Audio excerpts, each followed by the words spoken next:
Hola amigos, ¿cómo están? Bienvenidos a otro episodio más del Bazar de los Perdidos. Este es nuestro segundo encuentro. Espero que estén bien, que todo en su vida tenga un caos bien ordenado. Y hoy les voy a hablar sobre un tema muy especial para mí. Es un tema muy personal, pero que creo necesario contárselos para darles un poco de contexto acerca de qué es la filosofía vivida por mí. Y lo creo necesario porque, pues básicamente todo lo que les cuento, todo el Bazar de los Perdidos tiene muchos tintes filosóficos. Y aún en pleno siglo XXI hay demasiada ignorancia en cuanto a esta profesión. Y es una profesión, ese es el primer punto del que quiero tocar. Para muchos fanáticos de la filosofía es como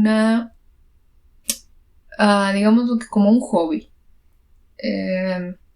Cuando yo tomé la decisión de estudiar esta carrera, la primera pregunta que me hice es, ¿qué es la filosofía?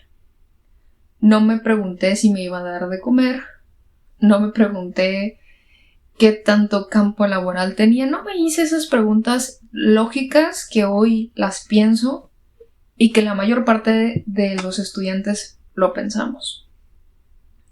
Sin embargo, la segunda pregunta, que también era muy recurrente en mi vida académica, era ¿con qué se come la filosofía? O sea, ¿qué es eso? ¿Existe algo llamado filosofía? Y bueno, eran demasiadas preguntas existenciales para una adolescente que ya de por sí se complicaba cañón la vida por todo lo que se preguntaba, por todo lo que pensaba.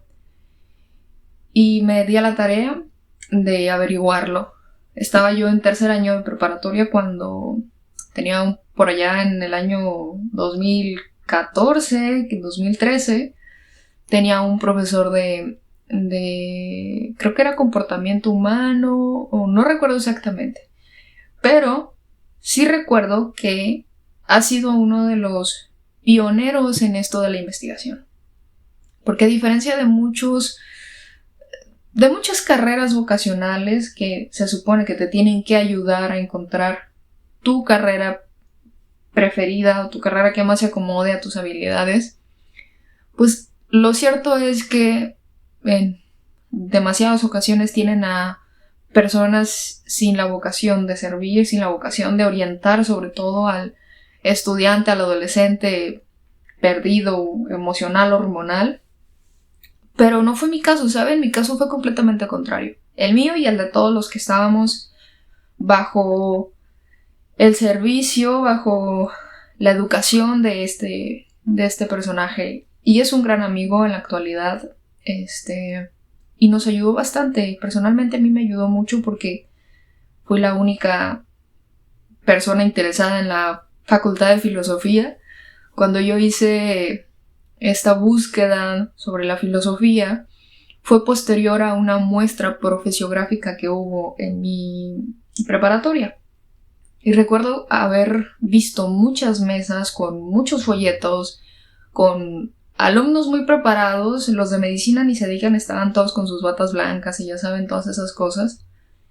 Y solo había una mesa pequeñita en el área de humanidades que se llamaba filosofía.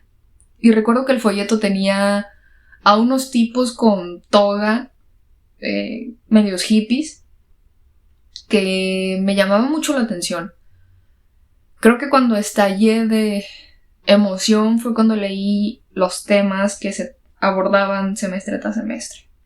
Y me encantó tanto que desgraciadamente la persona que iba dando la muestra profesiográfica no supo cómo explicármelo, pero sí supo que había un estudiante de filosofía que era muy bueno explicando. Entonces pues me llamó, me puso en contacto con él, le llamó. Y fue así que a través de una llamada telefónica, alguien enamorado de la filosofía me enamoró de la filosofía. Me dijo un buen de cosas que les mentiría si las recuerdo con claridad, pero recuerdo perfectamente la emoción de encontrar un lugar donde me sentía completamente cómoda, donde me sentía como pez en el agua, literalmente. Y después de eso, ya una vez elegida la carrera, pues teníamos de tarea ir a entrevistar a 3 personas de la facultad sobre temas que a mí me parecieran interesantes y que me pudieran aportar o reforzar mi elección de carrera. Yo recuerdo que fui y elegí ambiciosamente al director de la carrera y a otros 2 profesores que pues, son muy buenos, ¿no? En mi tiempo todos eran muy buenos. Y actualmente también hay una generación de profesores muy buenos. Y con buenos me refiero a con vocación de enseñar y de ejecutar lo enseñado. Entonces yo los entrevisto y ya me cuentan y créanme que si me hubieran dicho algo negativo sobre la filosofía, yo seguiría por el camino de esa carrera. Se llegó el momento en donde entré por primera vez. Estábamos alrededor de 27 personas un lunes por la mañana. Estábamos por realizar el examen de admisión y todos nos volteábamos a ver con cara de somos muy raros aquí, ¿no? Físicamente, expresivamente, corporalmente éramos raros, ¿no? Yo creo que era la menos rara en cuanto a atuendo. Pero los demás tenían una manera muy particular de decir por qué estaban ahí. Desgraciadamente, la carrera de filosofía es una carrera que no ha sabido venderse. Por lo que a lo largo de mi tiempo como estudiante me tocó ver que muchos estudiantes se bajaran del barco y al final solo nos graduamos 6 personas. De esas 6 personas, solo yo me he titulado, es decir, solamente yo tengo mi título y también recibí la mención honorífica y me titulé por tesis. Entonces, digamos que en los 36, 38 años ya que tiene la facultad de Filosofía y Letras, pues soy la primera mujer en titularme como debe ser, ¿no? Con todos los protocolos, con el título y todas esas cosas. Lo interesante de esto es que esto que les cuento nos da un panorama muy amplio de todos los obstáculos que un estudiante de filosofía pasa cuando se está formando en este maravilloso mundo. El primero al que definitivamente te acercas, con el que te enfrentas de manera abrupta, es con tu crisis existencial sobre tu propia concepción del mundo. Yo fui a parar al psiquiatra. Créanme, me parece chiste, pero realmente es anécdota. En tercer año me sentía completamente aturdida de todo lo que había más allá del horizonte de mi preconocimiento estudiantil y de vida sobre todo. Yo creía saber cosas, creía conocer una estructura sobre la verdad, sobre la política, sobre la sociedad, sobre la familia, sobre el mundo, y la filosofía vino a decirme, ¿es en serio que crees eso? Vino a cuestionarme mis formas de procesar la realidad. Y es a través de ese encuentro tan caótico, tan violento, que un filósofo comienza a formarse. Un filósofo, la palabra es pretenciosa, pero es lo que es, ¿no? Y sobre todo los filósofos que tienen la vocación. Hay muchos estudiantes que eligen la carrera porque creen que es fácil, porque no tiene matemáticas aún, porque todo es fácil. Lo cierto es que es todo lo contrario a eso, porque la prueba más clara es que solamente nos graduamos 6 personas. El segundo factor que creo muy influyente en el caso de la poca afluencia de estudiantes es el campo laboral. Me gustaría decirles que es mentira que la idea de que la filosofía no te da de comer existe, pero desgraciadamente, como en cualquier carrera, puedes pensar en la que te imagines, puedes pensar en una ingeniería, en una licenciatura, no sé, la carrera que más rentable sea en la actualidad, puedes egresar de una de esas carreras y aún así no saber dónde trabajar. Y no es un tema propio de la institución, sino más bien un tema de tu habilidad por saber venderte. Si para un ingeniero es relativamente complicado saber vender su conocimiento, para un egresado de la carrera de filosofía es triplemente complicado. Porque principalmente nos dejamos guiar por los prejuicios. Los prejuicios de que no vamos a vivir de eso, de que vamos a terminar de cajeros, de que vamos a terminar de un montón de trabajos que no necesitan necesariamente un conocimiento como el de la filosofía. Y lo digo sin ofender a ninguna profesión ni ningún trabajo. El segundo factor que también influye muchísimo en el estancamiento laboral de un filósofo es que nos elevamos a un nivel estúpidamente incomprensible e incomunicable para los demás seres humanos. Y no quiero sonar a una persona ególatra, realmente es todo lo contrario.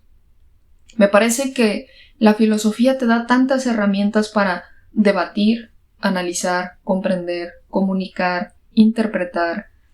Se vuelve algo tan subjetivo que de pronto los estudiantes de filosofía olvidamos que el mundo real es un mundo simple. Y ahí es cuando nosotros nos complicamos tremendamente la vida. Si salimos al mundo y queremos con nuestra verborrea convencer, comunicar un análisis o una experiencia, una perspectiva, es básicamente incomprensible para las personas. Uno, porque la vida es demasiado rápida, o al menos la vida que nosotros como sociedad humana hemos construido. Es realmente rápida para nuestra lentitud, y me refiero a esta lentitud de procesar.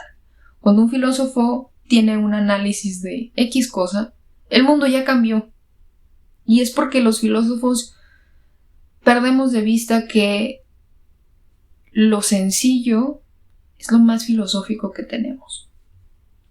Fui a un sinfín de coloquios que generalmente se hacen para compartir las investigaciones que se están haciendo los filósofos, o los licenciados, los maestros o los doctores en filosofía. Y una vez, y esta anécdota siempre la cuento porque me parece que es la prueba más tangible que tuve de un debate con alguien afín a mí, es decir, con un colega filósofo. Estaba en un congreso, en un coloquio sobre violencia, y estaba un doctor en filosofía que estaba, digamos que en la conferencia magistral. Y a mí me interesó muchísimo porque estaba hablando acerca de el espacio de las fosas comunes. Y es algo muy actual. Desgraciadamente la violencia en nuestro país es un tema que da para mucho. Y a mí me pareció interesante entrar y absorber algo de su conocimiento.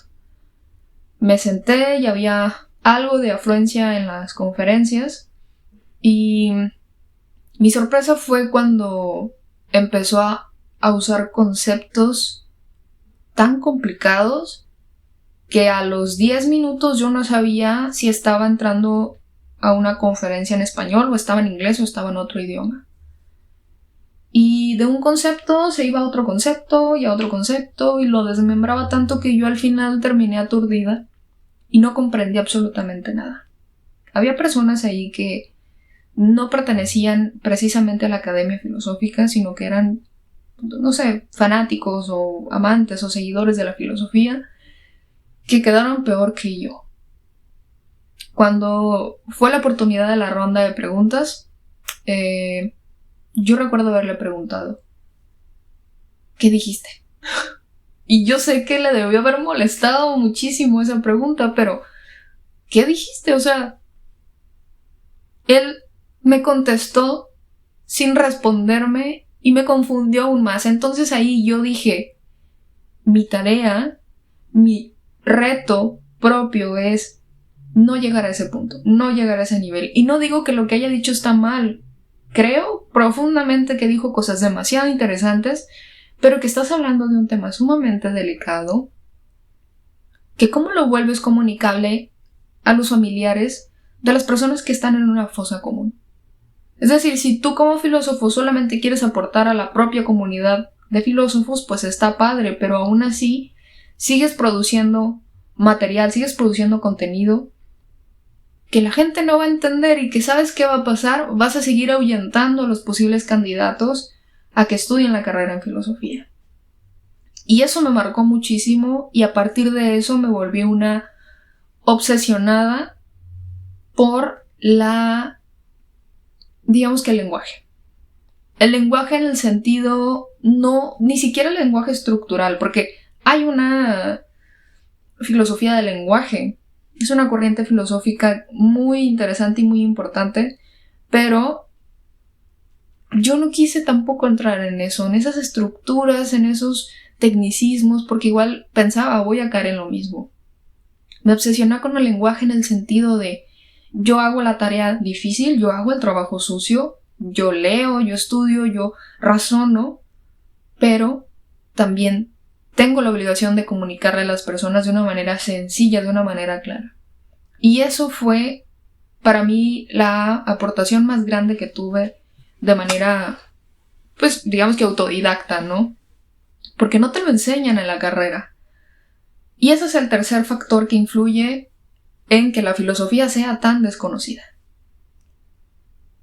Las materias, la estructura de enseñanza y la preparación y la visión de los mismos profesores.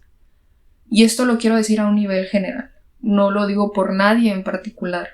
Mi experiencia en este mundo de la filosofía me ha dicho que si tú como estudiante de cualquier carrera crees que en la carrera que vas a estudiar te van a enseñar a venderte, estás equivocado y estás yendo a un lugar que te va a frustrar en demasía. Y lo digo porque para la mayor parte de los docentes, comunicar el conocimiento es su objetivo. Pero no es su objetivo enseñarle al alumno cómo venderse. Porque es complicado penetrar en la esencia de cada individuo. Y además porque se da por sentado que tú saliendo vas a encontrar un lugar donde trabajar. Y sabemos que eso es absurdo. Todos los días los gobiernos de todos los estados y el propio país dicen que hay demasiado trabajo, que cada año se generan tantos empleos y que somos unos ninis, que no queremos trabajar, que no queremos, que queremos ganar mucho y trabajar poco, y ya saben, todos esos adjetivos que suelen englobarse en la mentada generación de cristal. Pero no hay nada más prejuicioso que esto, porque el problema no viene con los empresarios, con las instituciones o los organismos que ofrecen empleos. El problema viene en la propia educación, en el propio sistema educativo.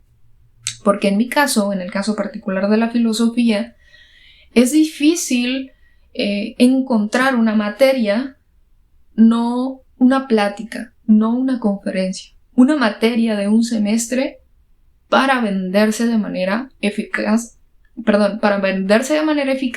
en el mundo laboral. Y ese creo que es el tercer factor que le pega muchísimo a todas las carreras, pero en filosofía es absurdamente notorio. Curiosamente, pese a estos tres factores que hoy puedo decir con mucha claridad, en ese tiempo yo solamente era consciente de dos, ¿no? Que no sé venderme y somos bien torpes los estudiantes de filosofía para comunicarnos con la gente ajena a nosotros. Cuando egreso de la carrera, mi primer empleo, ya como licenciada en filosofía, fue en una financiera. Y sé que suena muy loco, pero ahí empecé a practicar la filosofía. Y este es un tema que me apasiona demasiado, créanmelo. Me apasiona porque los retos para mí siempre han sido muy estimulantes. Se llega la oportunidad, me dicen, oye, ¿saben qué? ¿Sabes qué? Están buscando a un antropólogo para una financiera. Y yo antropóloga no soy, aunque me haya gustado muchísimo la filosofía antropológica. Pero dije, pues voy, capaz y me sé vender, ¿no? Fui a esta entrevista de trabajo Y era bastante complicado como prever qué me iba a preguntar alguien del mundo financiero siendo yo de filosofía. Y ya recuerdo haber llegado, de haberme sentido un poco nerviosa.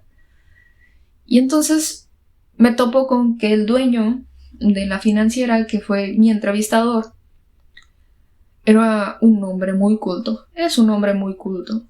Un apasionado por el comportamiento humano, por el lado humano de las personas, de hecho.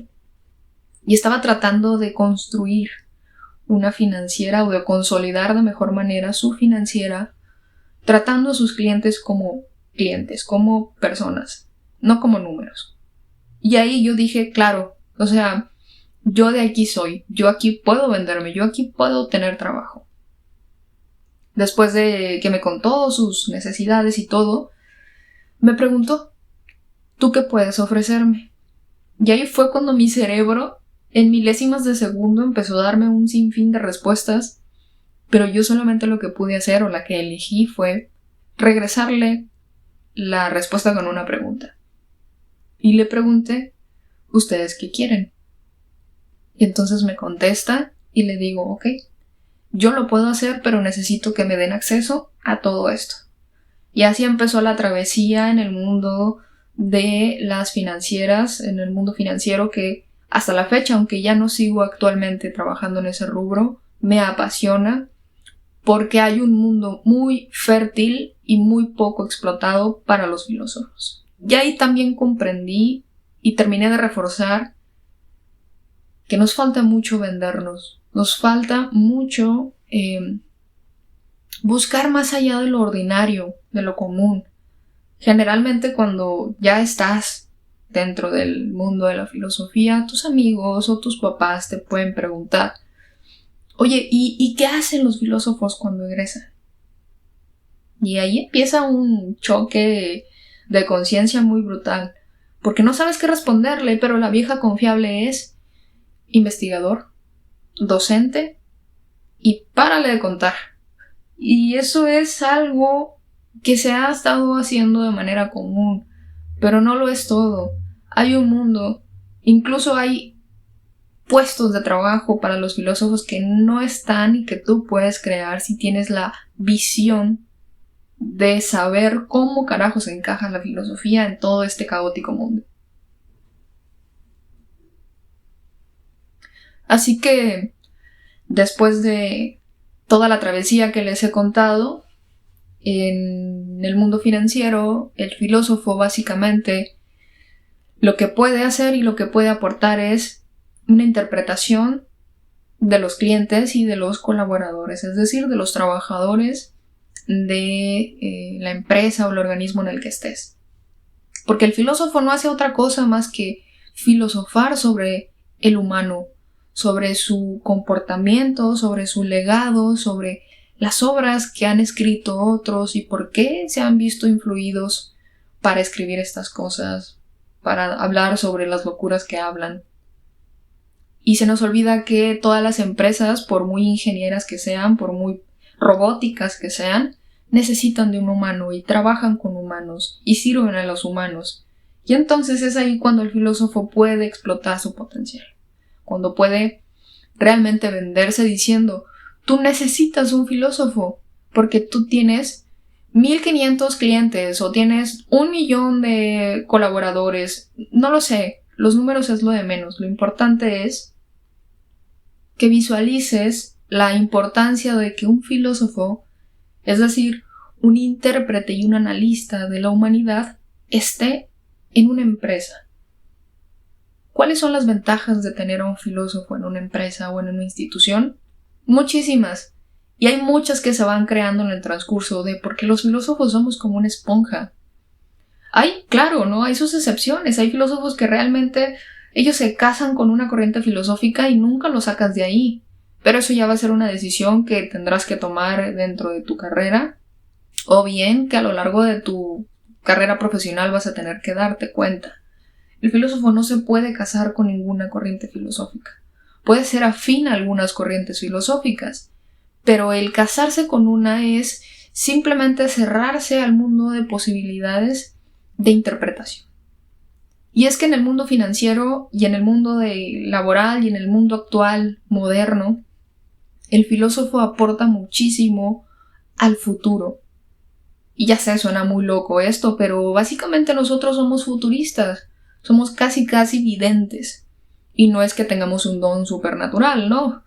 El detalle está en que la filosofía es gran hermano de la historia. Y se compaginan también que nosotros sabemos del hombre actual porque estudiamos al hombre del pasado.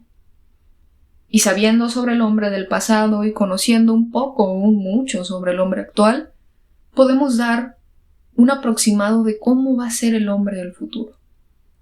En mi formación filosófica yo soy fiel creyente que los humanos tienen y tenemos una naturaleza humana, que si lo quieren escuchar en un concepto, sí podemos ser cíclicos, porque nuestras necesidades siguen siendo las mismas. Comer, dormir, defecar, siguen siendo las mismas, no han cambiado. Todo lo que esté fuera de esto son lujos, y los lujos siempre van a ser inamovibles. Van a evolucionar en algún punto, por supuesto, pero no de la manera tan rápida como lo creemos. Aun y cuando tengamos la tecnología más avanzada en nuestra actualidad, los humanos tenemos una cosa muy interesante que se llaman pasiones, deseos, emociones. Y esto nos hace ralentizar un poco el proceso de la evolución. Y prueba de ello son todas las películas de ciencia ficción que hablan sobre el futuro y que idealizan incluso cómo sería una sociedad cómo sería una sociedad con personas sin emociones. Y ahí te puedes dar cuenta cómo está este asunto, O sea, es muy interesante ver esto porque cuando, al menos en mi caso, cuando veo películas que hablan sobre el mundo futuro, siempre pienso, los filósofos hacemos eso. Los filósofos que pensamos más allá de lo evidente, podemos hacer eso fácilmente. Y todo esto que les cuento son los análisis que he hecho de mi propia madre, de mi propio vientre profesional que es la filosofía. De mis colegas tengo muchísimo que contarles también porque es cierto, la filosofía nos da bases para todo, pero nosotros también creamos lazos que en ocasiones se vuelven incomunicables. No solo porque hablamos bien raro, sino porque nos estancamos mucho en el pasado y del pasado no hay mucho que rescatar. Lo más elemental del pasado es los patrones que podemos encontrar de manera analítica. Y esos patrones son los que nos pueden dejar entrever cómo sería el futuro. Pero con las relaciones de los colegas también me refiero a que los filósofos entramos en una etapa de conformismo. Y este conformismo por simplemente ser docentes, simplemente ser investigadores, nos puede perjudicar toda nuestra vida. Y ojo que no estoy malinterpretando ni menospreciando la gran labor que hacen los docentes y los investigadores. Pero es que ya hay muchos. Y hay muy buenos. Pero el problema no es ese. El problema es que se comunica a corto plazo. Es decir, se comunica a poca distancia. O se comunica de formas bien complejas. Y cualquier persona que sienta una atracción por la filosofía, pero no entienda lo que está leyendo o lo que está escuchando, va a huir. Es el sistema natural del humano. Bloquearnos cuando algo no entendemos. Rechazarlo, violentarlo. Y es lo que pasa frecuentemente con la filosofía. Pero, bueno, vamos a dejar este episodio para hoy. Les voy a tener una segunda parte sobre el mundo de la filosofía, porque no me gustaría hacer capítulos o episodios tan largos. Me parece que tengo que ser congruente con lo que les estoy contando y para mí lo breve y lo claro es mucho mejor que lo extenso y complejo. Así que espero que estén al pendiente del canal, estén al pendiente de aquí de la cuenta y pues nos escuchen, me compartan, me hagan preguntas en mis redes sociales del Bazar de los Perdidos y vamos a ir tejiendo algo padre entre todos. Esto es como los libros de texto. Los libros de texto no son nunca obras acabadas. Son obras que vas coescribiendo con la persona que está leyéndote, y en este caso con ustedes que me están escuchando. Así que les mando un fuerte abrazo, espero que se la pasen muy bien y nos escuchamos en un próximo episodio.